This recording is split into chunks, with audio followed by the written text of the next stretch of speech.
As all of you have committed a breach of faith, the Archbishop will now pass judgment. Inciting a kingdom noble to rebel. Unlawful entry. The attempted assassination of the Archbishop. An attack on the Holy Mausoleum. It is unnecessary to go on, followers of the Western Church. What? We have nothing to do with the Western Church. You have already been identified. Please spare us your second-rate theater. Dishonoring a holy ceremony is worthy of death for a member of the Church. You are well past the hope of redemption. If you have any grace remaining, you will willingly offer your life as atonement for this crime. No! This isn't what we were told would happen! We've been deceived! It's no use arguing. Whatever your excuse, the punishment stands. May your souls find peace as they return to the goddess. Wait! Please! The goddess would never forgive you for our execution! Monster!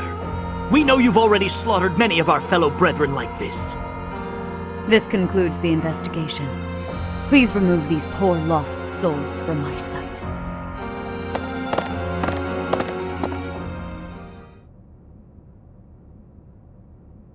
That's that, I suppose.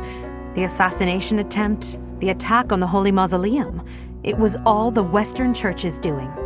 That masked knight who led the attack somehow managed to disappear without a trace. The Church of Serous clearly isn't as unified as it would hope to appear. It seems the bishop of the Western Church was always opposed to the Church being ruled centrally from Garreg Mach. Perhaps they hoped to remove the Archbishop in order to completely strip the Central Church of its authority.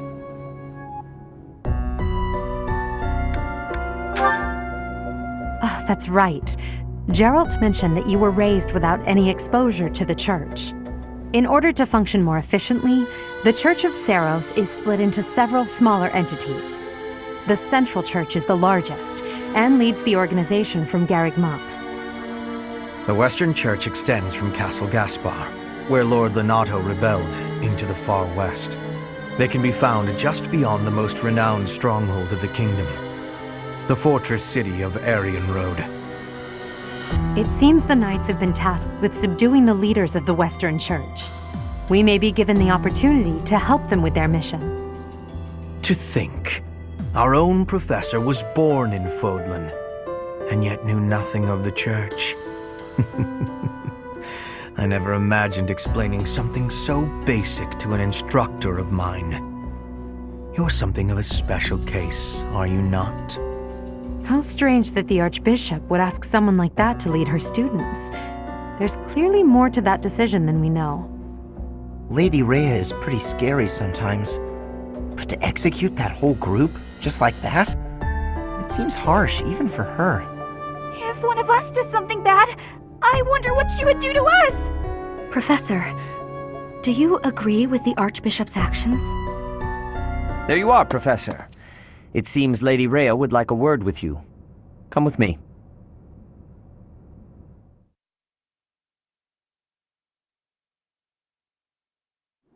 The Archbishop lives. Not that I had ever placed much faith in those swine from the Western Church. I have news, both good and bad. The remains of Serous were not in a tomb. However, something else was. The Sword of the Creator. Ah, the weapon wielded by that thief, the King of Liberation. Thief? Huh. At any rate, it is now in the hands of the Academy's new professor. I doubt you will be surprised to hear that the Crest Stone had already been removed from the sword when it was found. As expected. It would be foolish to keep both in the same location. There's more. The professor was able to awaken the sword's true power. Even without the Crest Stone, the sword glowed red. The professor's crest is compatible. There is no mistaking it. Absurd. Using a relic without its Crest Stone should be impossible. The King of Liberation's bloodline should not even... They must be allowed to keep it, for now. I do not have enough information about the Professor to act. As for your request, I assent. The Death Knight is at your command. Use him well. Good. I believe I will enjoy this a great deal.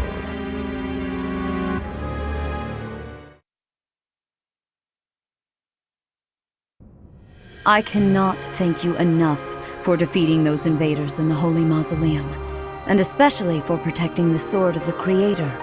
That sword is one of the hero's relics, and the most precious artifact in the Church's possession. It is also a weapon of terrifying power. For now, I will entrust the sword to you. Please, use it wisely. Lady Rhea, wait! Do you truly mean to give the Sword of the Creator to this stranger? Surely it is not the sort of thing one hands over so readily, even to someone who has the ability to wield it.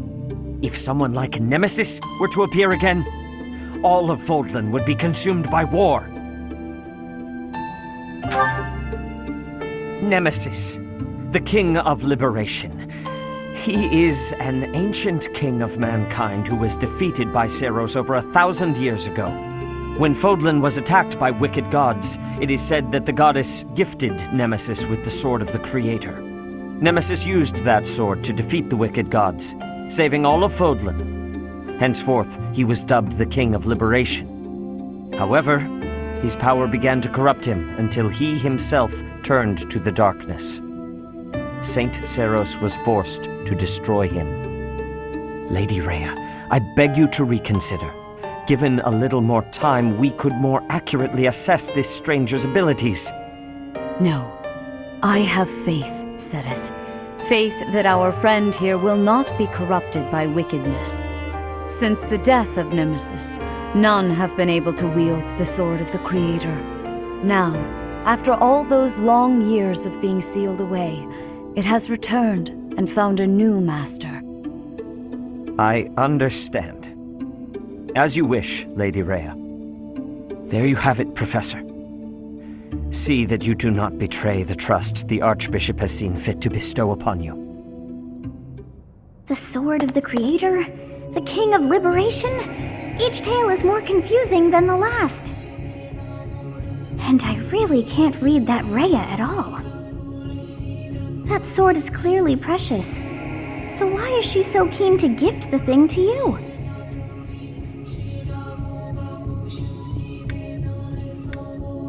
I feel as though we have become entangled in a mystery. And there is one more thing that has been plaguing me. The Sword of the Creator. It somehow feels distinct from other relics we have seen. Such as the one that... Oh goodness, what was her name?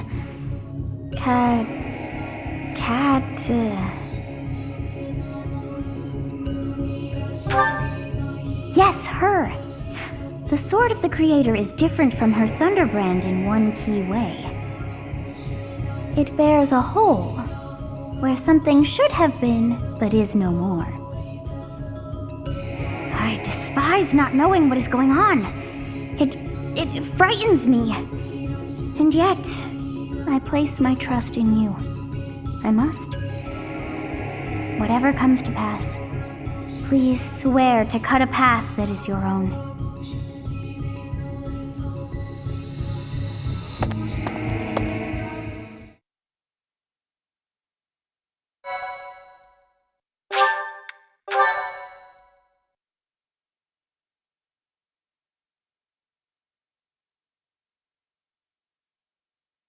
Part 1. White Clouds. Verdant Rain Moon. Tower of Black Winds.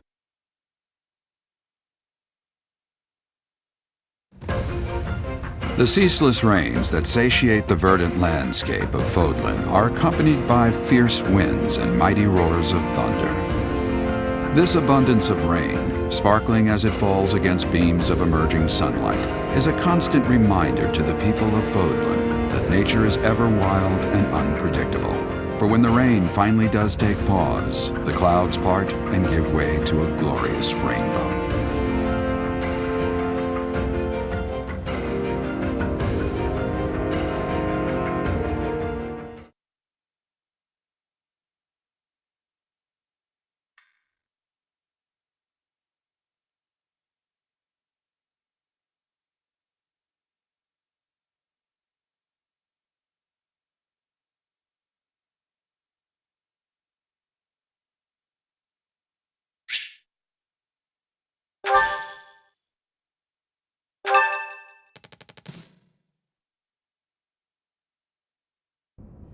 I have a new mission for you, Professor.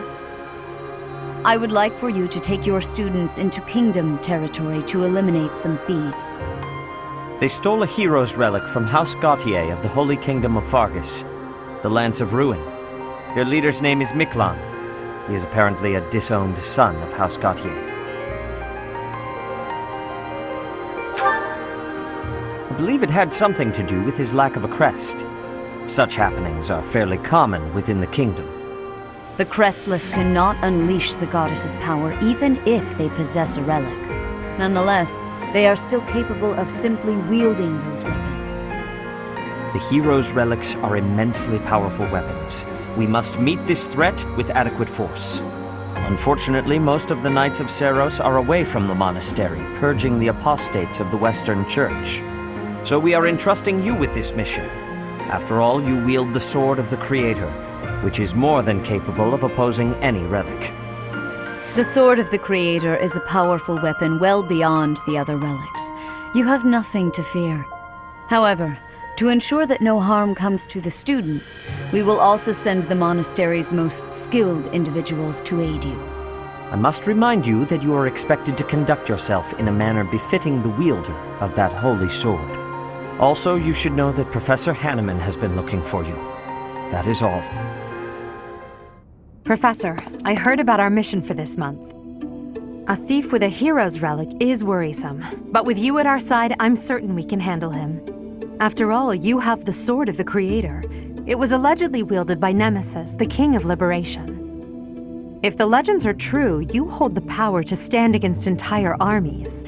A band of thieves should be nothing. Even the most elite Imperial forces or the Knights of Serous could not hope to defeat you.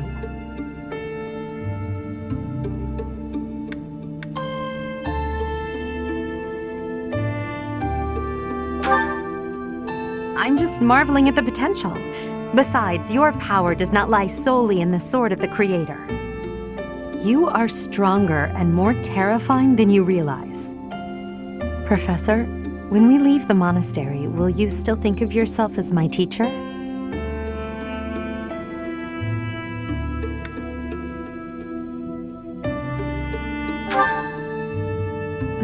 Never mind. I'm being thoughtless with my words.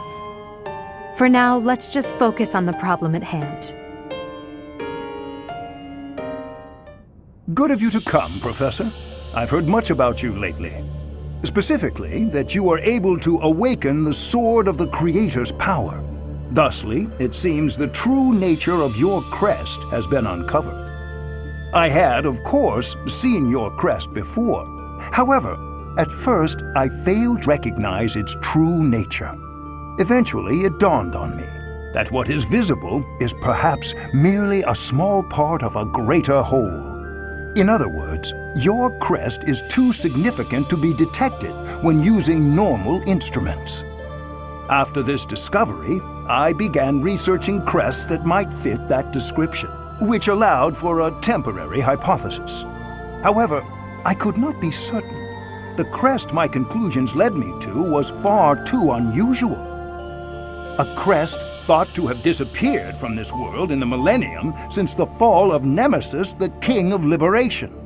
The Crest of Flames. That is what you possess. Your ability to wield the Sword of the Creator has unequivocally proven my hypothesis. A legendary power, dormant since time immemorial and now resurrected. There can be no doubt that this ancient power resides within you.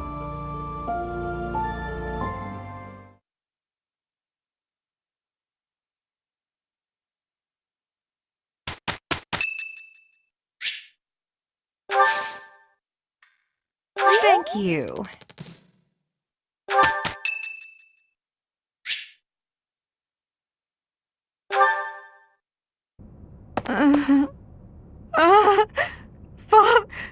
Save...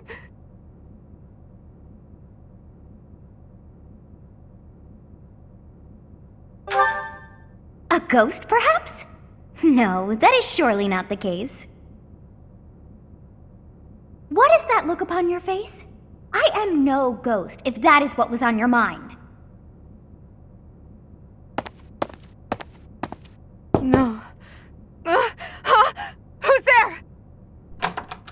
Professor, what are you doing here?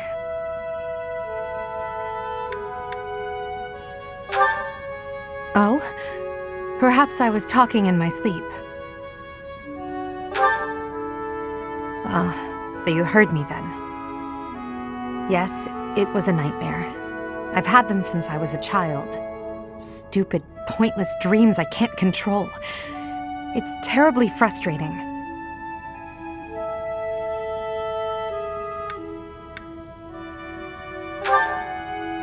Just my childhood. A time before I had realized who I was destined to become.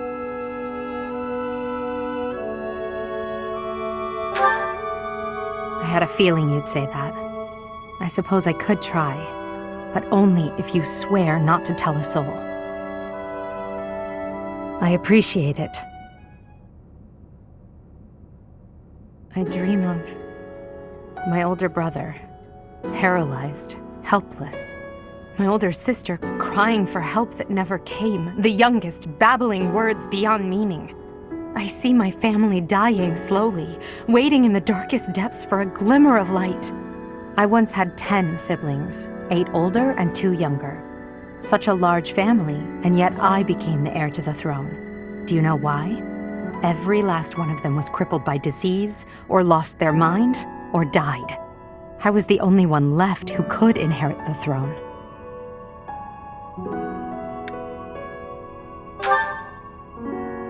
Things kept getting worse. The darkness kept getting darker. In the end, I was the only one who survived. The nightmares are a reminder to never forget, to never allow such terrible things to happen again. Even now, I'm the only one who can carry the weight of the Adrestian Empire. The future of the Empire, of everything, depends on me. I shared more than I intended to. I suppose there's something in the air tonight. I've never told anyone about my past before. Please, forget I said anything. Sleep well, my teacher.